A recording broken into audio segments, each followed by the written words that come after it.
Assalamualaikum warahmatullahi wabarakatuh. Saya Muhammad Mansur dengan NPM 184280117 dari jurusan Sistem Informasi semester 6. Saya dari Universitas Pancasakti. Di sini saya akan sedikit menjelaskan tentang sinyal encoding. Mungkin langsung aja kita ke penjelasannya.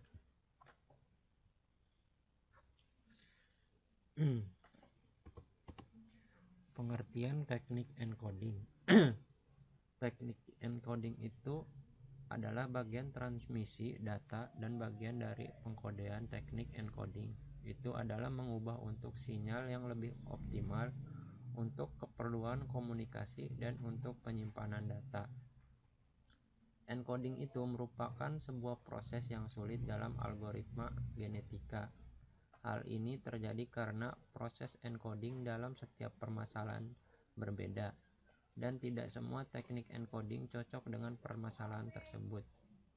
Proses encoding menghasilkan string yang kemudian disebut dengan kromosom, dan setiap kromosom mengandung bit yang disebut dengan gen. Di sini ada teknik encoding.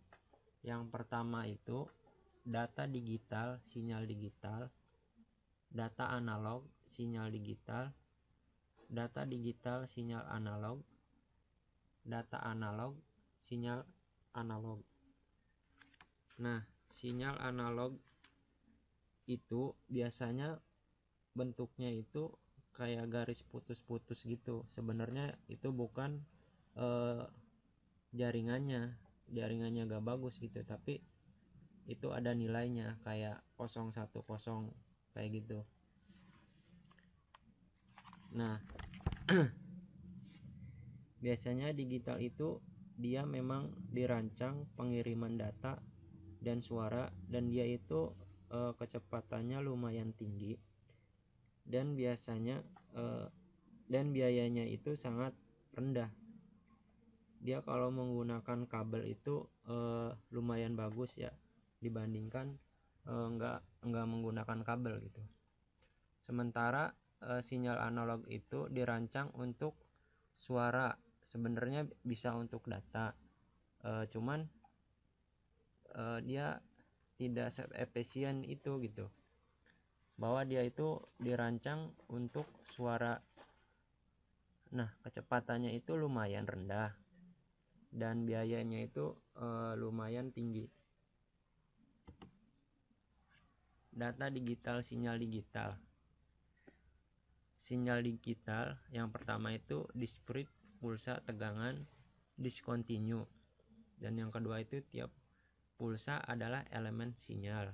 Data benar diubah menjadi elemen-elemen sinyal. Di sini ketentuannya itu unipolar semua elemen sinyal dalam bentuk yang sama. Nah, di sini polar. Satu static logi dinyatakan oleh tegangan positif dan sebaliknya oleh tegangan negatif. Writing data, transmisi data dalam bit per second, atau durasi panjang suatu bit waktu yang dibutuhkan pemancar untuk memancarkan bit. Writing modulasi, writing di mana levelnya berubah, diukur dalam bentuk bit sama dengan elemen-elemen sinyal per detik. Tanda dan ruang biner 1 dan biner 0 berturut-turut. Di sini perbandingan pola encoding. Spektrum sinyal. Yang pertama itu kekurangan pada frekuensi tinggi mengurangi bandwidth yang dibutuhkan. Yang kedua, kekurangan pada komponen DC menyebabkan kopling AC melalui trafo menimbulkan isolasi. Dan yang ketiga, pusatkan kekuatan sinyal di tengah bandwidth. Clocking. Clocking di sini ada sinkronisasi transmitter dan receiver. Clocking eksternal, mekanisme sinkronisasi berdasarkan sinyal. Pendekatan error di sini ada dapat dibangun untuk encoding sinyal.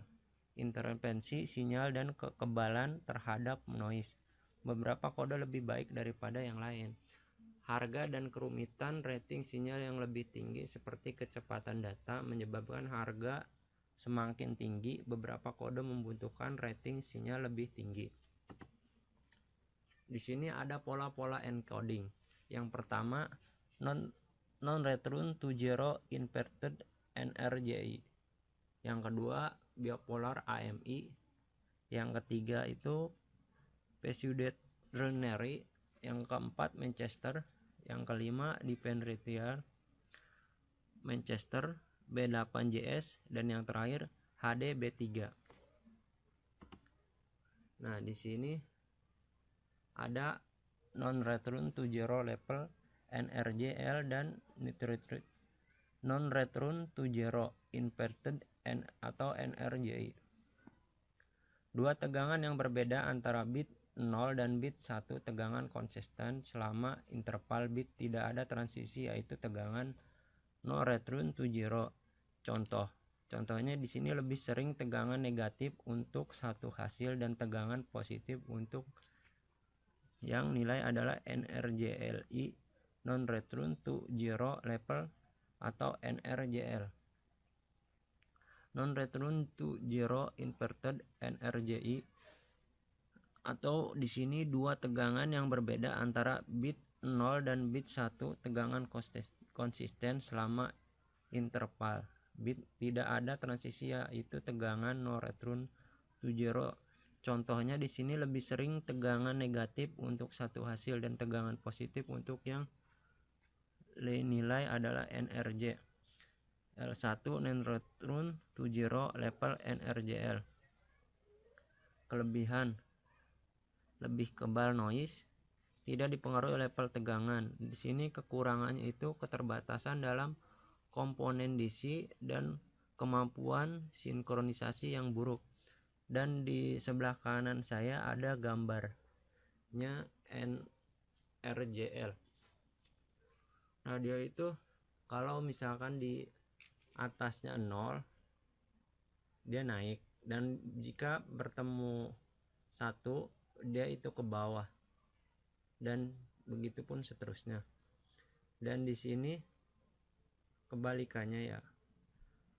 Tapi di sini jika dia bertemu 1 dia akan naik, dan selanjutnya 0, dan begitu pun selanjutnya.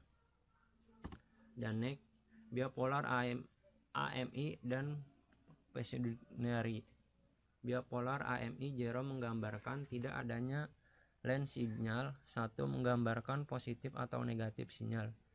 1 pulsa menggantikan dalam polaritas, tidak ada kerugian dalam sinkronisasi.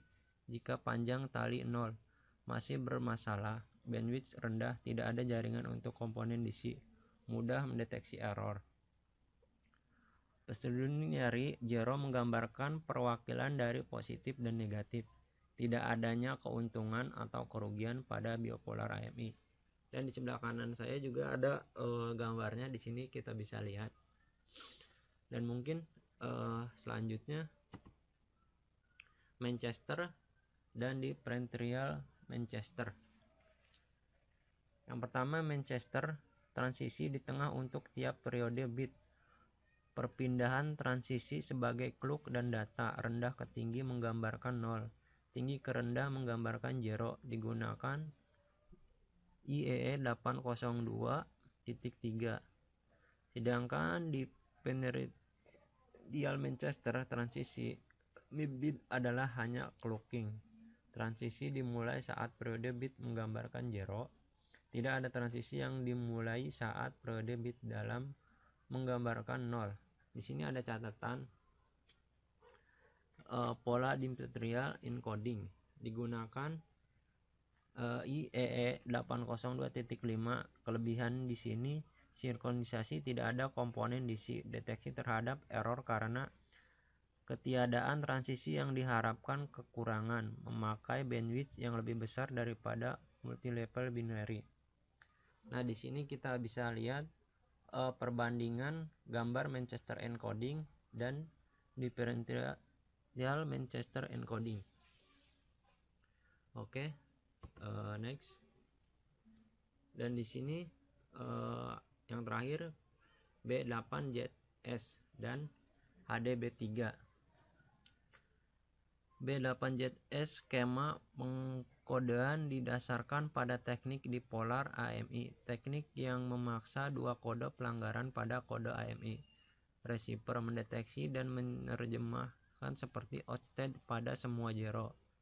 Dia memiliki beberapa aturan yang digunakan untuk mengatasi hilangnya sinkronisasi pada teknik dipolar AMI karena adanya string 0 yang panjang. Diantaranya adalah jika outstate pada semua zero dan pulsa terakhir tegangan yang terdahulu adalah enkode positif sebagai 00 plus min 0 min plus. Jika outstate pada semua zero dan pulsa terakhir tegangan yang terendah adalah enkode negatif sebagai 00 min plus 0 plus min.